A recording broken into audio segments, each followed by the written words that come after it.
Class 10th NCERT का math exercise 4.3 में एक उदाहरण है जिसको हम अभी देखने वाले हैं। उदाहरण संख्या 8। प्रश्न कह रहा है 13 मीटर व्यास वाले एक वृत्ताकार पार्क की परिसीमा के एक बिंदु पर एक खंभा इस प्रकार गाड़ना है कि इस पार्क के एक व्यास के दोनों अंत बिंदु पर बने फाटक ए और बी से खंभे की दूरी का अंतर 7 मीटर हो, तो क्या ऐसा करना संभव है? ठीक है, और यदि संभव है तो दोनों फाटकों क्या है, यदि हाँ तो दोनों फाटकों से कितनी दूरी पर खंभा गाड़ना है। प्रश्न को तुम समझो। ऊपर में तो हमने एनसीईआरटी में जो फिगर दिया हुआ था इसको हमने चिपका रखा है।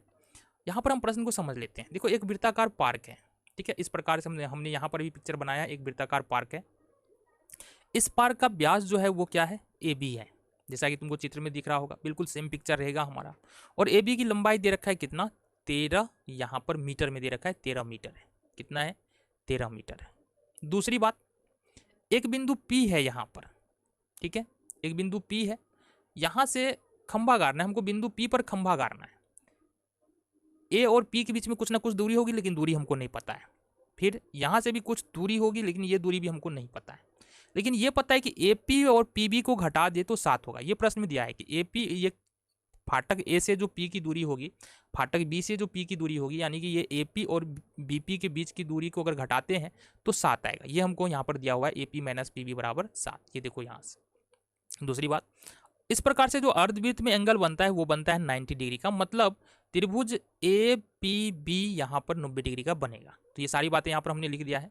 AB एक व्यास वाला AB व्यास वाला एक वृत्ताकार पार्क है। पार्क में व्यास के दोनों छोर A और B है, पर 2 फाटक लगे हैं। A और B से कुछ दूरी पर बिंदु P है, जैसा कि तुमको यहाँ पर दिख रहा है। ये खंभा गाड़ा गया है। AP - PB बराबर 7 ये दिया हुआ है, और कोण P बराबर हो जाएगा 90 डिग्री। इसके बारे में हमने बात की है। अब यहां पर समझो, सपोज हम मान लेते हैं कि ये हमारा दूरी x है। तो दिया हुआ क्या है, गौर से देखना। दिया है कि AP - PB बराबर कितना दे रखा है, 7 दे रखा है। इट मीन्स कि अगर हम AP बराबर यहां से लिखते हैं तो लिखेंगे 7 + PB। क्या करेंगे, 7 + PB लिख लेंगे। साथ ही साथ AP बराबर लिखेंगे, और हमने माना क्या है, AP को BP को जो है हमने माना x, तो ये होगा 7 + x। या तुम इसको ऐसे भी लिख सकते हो, AP बराबर हो जाएगा x + 7। ठीक है, AP मतलब ये वाला जो भुजा है ना समकोण त्रिभुज का, ये हो जाएगा x + 7। देन अब क्या करना है, अब तो इजी हो गया प्रश्न, अब तो उतना समस्या ही नहीं है। देखो गौर से देखना जरा, क्या करना है हमको। अब समकोण त्रिभुज APB में देखो क्या क्या पता है हमको। AP का मान पता चल गया तुमको, ये निकाला हमने x + 7। दूसरी बात, PB या BP का मान पता है। BP का मान तुमको पता है x, और AP का मान है 13। तो अगर हम पाइथागोरस प्रमेय का यूज कर ले तो क्या कर सकते हैं, पाइथागोरस प्रमेय से। और देखो पाइथागोरस प्रमेय क्या बतलाता है कि कर्ण का वर्ग समकोण त्रिभुज के अंदर में कर्ण का वर्ग बराबर लंब का वर्ग और प्लस में आधार का वर्ग, ये बताता है। तो अगर त्रिभुज APB की बात करेंगे तो यहाँ पर लंब क्या है, ये कर्ण क्या है, AB है। इसका मतलब ये होगा AB का वर्ग बराबर लंब है BP या PB, BP का वर्ग और प्लस में आधार है AP का वर्ग। चलो, AB है यहाँ पर 13, तो 13 का वर्ग कर लेंगे। BP यहाँ पर देखेंगे तो ये है हमारे पास x, तो x का वर्ग कर लेंगे, प्लस AP हमने अभी निकाला है x + 7 का वर्ग। ठीक है, इसको हम इस तरह देख लेते हैं। 13 का वर्ग करेंगे, ये होगा 169 बराबर में x² प्लस में, अब a + b के होल स्क्वायर पे इसको तोड़ना है, तो ये हो जाएगा x² प्लस 7 दूनी 14x और प्लस में 49। ये a² b² और प्लस 2ab, इस पर हमने तोड़ा है। क्या हो जाएगा इसके आगे, देखो x² ये हो जाएगा हमारा 2x² प्लस 14x तो है ही, प्लस 49 तो है ही, और 169 को अपन इधर शिफ्ट कर लेते तो ये माइनस में हो जाएगा 169 बराबर में 0। ये हो जाएगा हमारे पास 2x² प्लस 14x, और 169 में से अगर 49 घटा दे तो माइनस में 120 यहाँ पर बच जाएगा।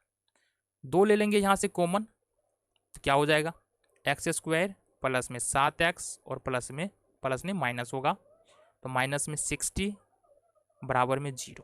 अब देखो 2 गुना में है, इधर लेके आएंगे तो 0 के नीचे में आ जाएगा। इट मीन्स कि हमारे पास जो द्विघात समीकरण निकल के आ रहा है वो आ रहा है x square plus 7x minus का 60 बराबर में 0।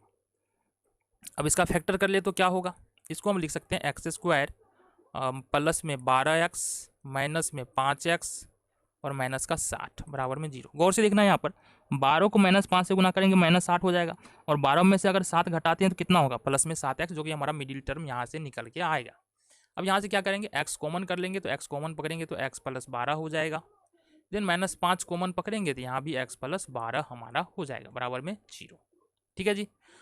देन x प्लस 12 है, x प्लस 12 है, x प्लस 12 यहाँ पर कॉमन आ जाएगा। क्या बचा तुम्हारे पास, ये बच गया तुम्हारे पास x माइनस 5 बराबर में 0। ठीक है, आगे देखिए।